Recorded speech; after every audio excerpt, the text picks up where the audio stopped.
So yan, welcome to part 2. Actually, pinutol ko siya kasi nga masyadong mahaba. So dito sa part 2, ito na yung i-discuss talaga natin yung 7-step moral reasoning, no? Tapos hihimay-himay natin yung 7 steps na yon. Bibigyan ko rin kayo ng situation doon para at least pinaka-example nyo na rin susunod na bigyan ko rin kayo ng activity at least may idea na kayo kung anong gagawin nyo. 7-step moral reasoning.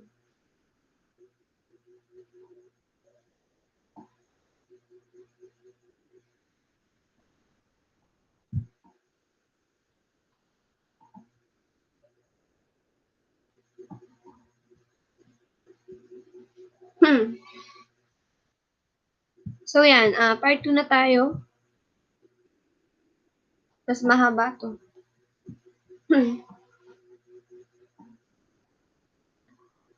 Yan, 7-step moral reasoning model by Dr. Scott B. Ray.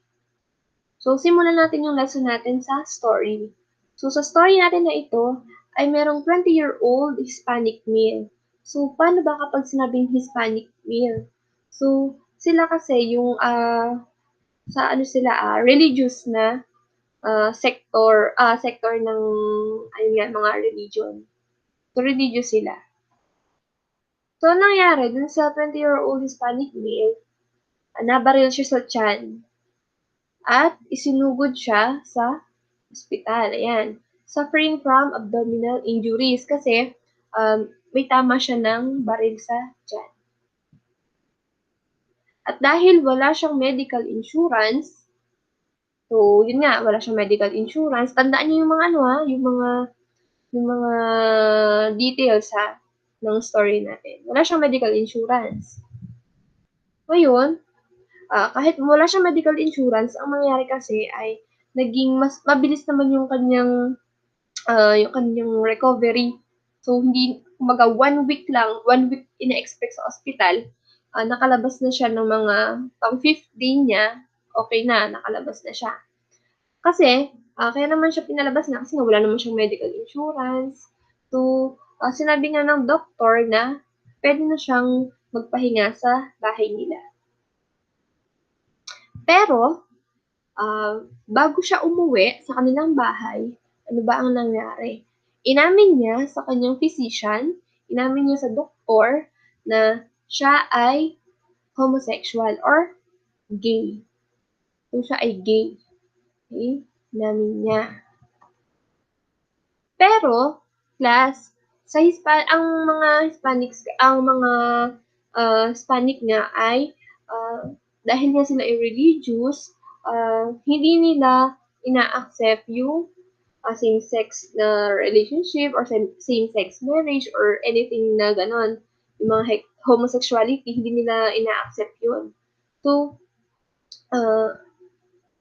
ayan. Kinausap nga niya, di ba, yung doktor na may HIV siya. Ayan, HIV positive pala siya. Ngayon, dahil nga nasa bahay na siya, sabi ng doktor, dahil wala ka namang medical insurance, kumbaga sa atin, PhilHealth, di ba? Dahil wala ka namang PhilHealth, so kailangan mo na rin lumabas. Kailangan mo ng, at ganun pa man, kahit na lumabas ka na, kailangan mo pa rin syempre na maalalayan ka ng mga nurse. Pero dahil wala nga silang pera, ang nag-alaga na lang sa kanya, nag-volunteer sa kanya is yung kanyang kapatid na babae. Sabi niya siya, willing siya na mag-alaga, willing siya magpalit ng mga yung gasa ng kanyang sugat. So, ganun yung nangyari. Ayan. Willing siya na siya magpalit. Pero, ang doktor na ito ay nag-iisip. Sabi niya, nagsabi sa kanya yung kanyang pasyente na yun nga, mami na may HIV. So, di ba pag sabing HIV, pwede siya mag-lead sa AIDS. At pag sinabing AIDS, ano siya, wala na siyang cure eh.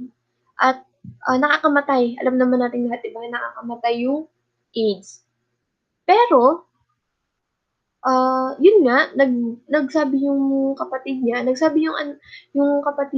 willing siya na linisin yung sugat. Which is, syempre, kung ikaw yung doktor, may isip mo na, paano yun? Paano pag nahawa siya ng HIV? Kasi Siyempre kaya namang maipasa yon sa pag nahawakan lang ng kamay or nagkaroon ng physical contact sa dugo nung taong may HIV, di ba? So, itong doktor na ito, yung physician niya, ay nag-iisip na, ano kaya ang gagawin niya? Bawal niya namang sabihin, di ba?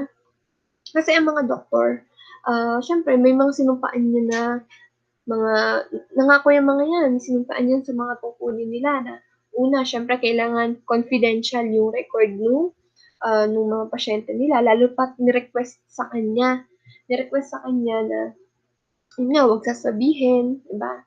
Pero sa kabilang banda, pag hindi naman sinabi ng doktor na ito dun sa kapatid niyang babae, yung kalagayan ng kanyang kapatid, di syempre, pag naglinis siya ng sugat, hindi naman siya aware na kailangan niya mag-ingat ng sobrang ingat, di ba? Kasi nga, wala naman siyang alam. So, itong doktor ay nag-iisip na. So, kung kayo yung doktor, ano ba yung gagawin niyo? Sasabihin niyo ba or hindi? Kasi nangako ka nga eh, 'di ba? Sumumpa kayo na kailangan ang kailangan safe yung secret ng pasyente mo, 'di ba? So, dito na papasok yung 7-step moral reasoning model. Kasi nga, class, hindi naman po pwede na basta lang tayo nagde-decide. Na tipong, o sige, yun na lang yun na lang, sabihin ko na lang dun sa babae, sabihin ko na lang dun sa kapatid. Hindi mo pwedeng ganun, agad-agad, di ba? Siyempre, kailangan niyang pag-isipan. May mga proseso tayong pagdadaanan. Una, kailangan nating mag-gather ng facts. So, siyempre, doon pa rin, kailangan back upan natin ng marami ng reason yan. So, kailangan alam muna natin yung katotohanan doon sa buong story. So, ano ba yung mga katotohanan doon? Ito, sabi, we must ask not only what do we know, but also what do we need to know. Hindi dahil, ay, ang balita ko kasi nabaril yan eh. Balita ko kasi kasali yan sa gang eh. Pero balita ko talaga, tatay niyan, masyadong mahigpit yung tatay niyo to eh. Kasi nga, Hispanic siya eh. Diba? So, ano nangyayari? Kailangan, alam natin yung kwento or alam natin yung lahat ng details bago tayo gumawa ng decision. Yun yung number 1, gather the facts. Next, determine the ethical issues. So, ano ba yung tinutukoy dito, yung ethical issues dito sa situation natin na to?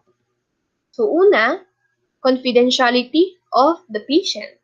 Pangalawa, duty to warn the sister or kahit na sinong tao na nasa panganib na at risk. So, yan, confidentiality at saka duty to warn someone na nasa panganib na. Next, identify the principles that have a bearing on the case. So, yan, sabi nga kanina, principle of confidentiality, may sinumpaan tungkulin ang mga doktor.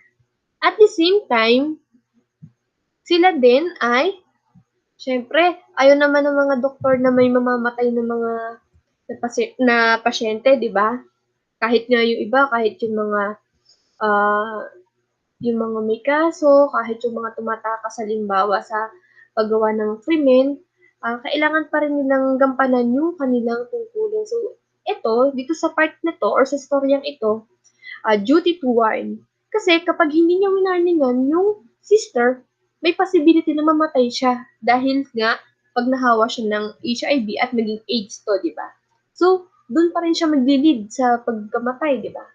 So, ito yung dalawa.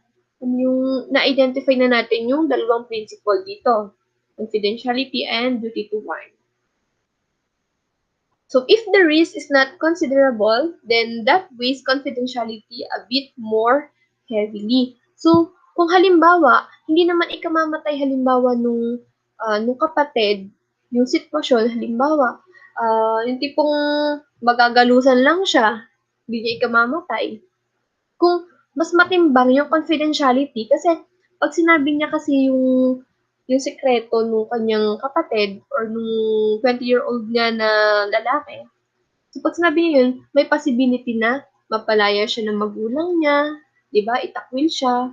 May possibility na mabugbog siya dun sa gang na sinasalihan niya. Ano pa? may possibility rin na masira yung pangalan ng physician or yung doktor, di ba? So, kung ganun, kailangan syempre timbangin mo. Timbangin mo kung ano yung kumbaga, mas mahalaga, di ba? Kung katumbas ito'y buhay, di ba? Kailangan mo siyang timbangin. Kasi halos parehas no? Parehas na pwedeng mamatay yung dalawa.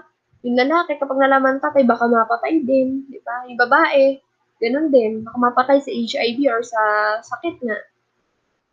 So, yan. Ito yung mga possibilities. Pag nalaman or pag sinabi mo sa kapatid na babae na may HIV na yung kapatid mo, syempre, may tendency na malaman ng tatay at magalit ito sa anak niya. Diba? Yan nga, the gang will throw him out. So, yun. Ano pa, syempre, kapag nagalit yung mga yan, syempre, mahihirapan din yung lalaki, di ba? Baka mamaya mas mabaliw siya sa nangyayari sa paligid niya, di ba? Worst case naman ito ay pwedeng ikapahamak ng buhay ng kanyang kapatid. So, ayan, at least nakikita na ng doktor yung mga possibilities. Nakikita na ng mga doktor yung mga possible talaga na mangyari. Kapag ginawa niya yung bagay na ito, yung isang bagay, at pag ginawa niya naman yung counterpart na bagay na yun. Yan. Kapag ganyan, nahihirapan, syempre, mahirap mag-decide, di ba? Kapag lalo pag ganito kabigat na sitwasyon. So, letter D, ang gagawin natin ay list the alternatives. So, yung iba nga, di ba, pag nakakakita tayo sa movie or sa mga teleserye, naglilista pa minsan yung iba, ano ba yung mga bagay na naiisip nilang gawin or paraan. Kasi kailangan marami kang paraan. Kumbaga, kung hindi mag-work ang A, kailangan mong may plan B ka, may plan C, may plan D, E, F, G, di ba? List the alternatives. So, ano-ano ba yung naisip or possible na maisip ng isang tao na sa ganitong sitwasyon? So, number 1, syempre, wawarningan niya yung babae. Yun yung initial na reaction or maiisip ng isang tao. Kailangan niyang warningan yung babae or yung kapatid. Pangalawa, pwede rin namang hindi niya warningan, di ba? Yung kapatid. Pangatlo, ganito na lang kaya wawarningan ko pa rin yung kapatid na babae kasi naaawa pa rin talaga ako at ayoko na mamatay siya. Pero, kailangan kong sabihin sa kanya na okay, ganito, kapag maglilinis ka ng sugat ng kapatid mo, kailangan ikaw ay naka-mask, kailangan ikaw ay naka-face shield, kailangan ikaw ay naka-gloves, kailangan ikaw ay naka-PPE, kailangan ikaw ay balot na balot. Pag ikaw ay natalsikan ng dugo, ang iyong kamay, pag natalsikan ng dugo ang iyong damit, kailangan maligo ka, laban mong mabuti yung mga gamit mo or yung mga damit mo na natalsikan. So, pwede niya sabihin yun. Pero kung ikaw yung kapatid na babae, hindi ka ba magtataka? Bakit naman po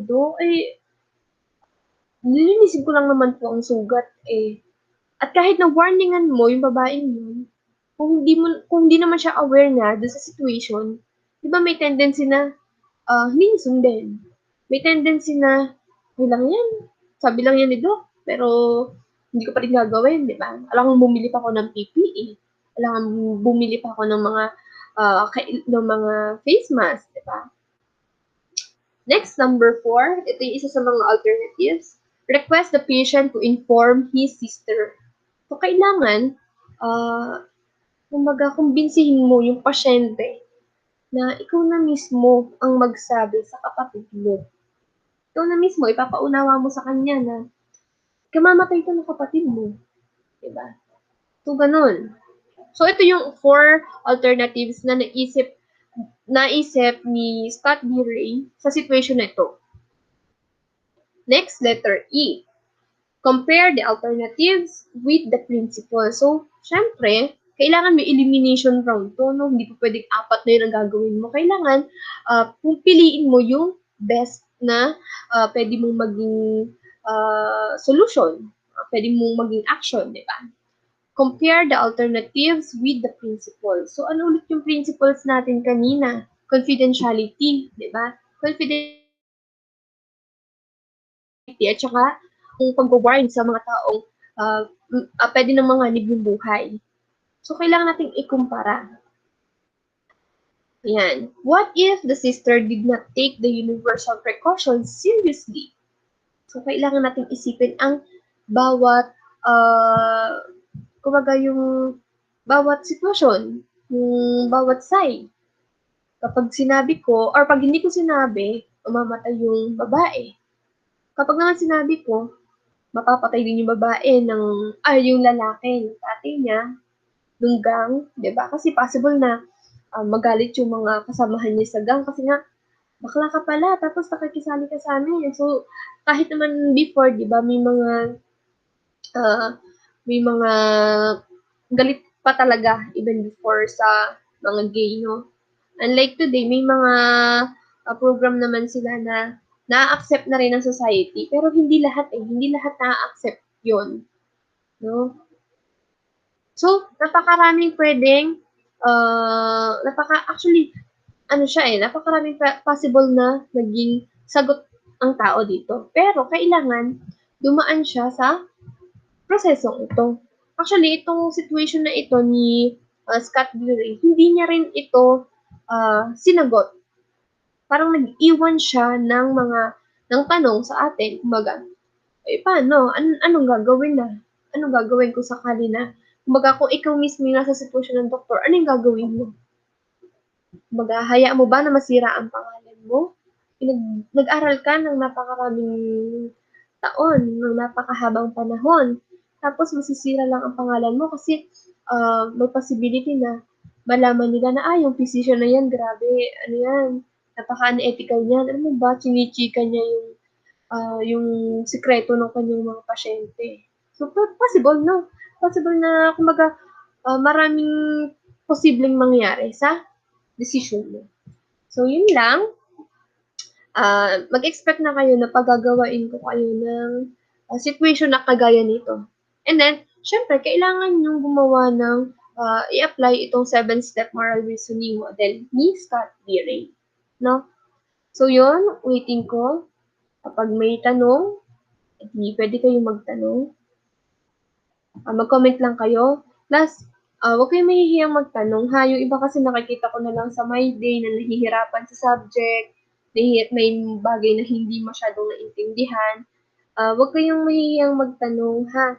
Kasi okay lang naman. I-chat nyo ako lalo na kapag time natin, di ba? Yun, okay lang naman yun. Huwag kayong mahihiya sa amin. Kasi normal lang yun kasi nasa ganitong sitwasyon tayo. Kaya normal lang na kung may hindi agad kayo naiintindihan. So yun, pag may tanong, comment lang. Kung wala nang tanong, goodbye class. Thank you!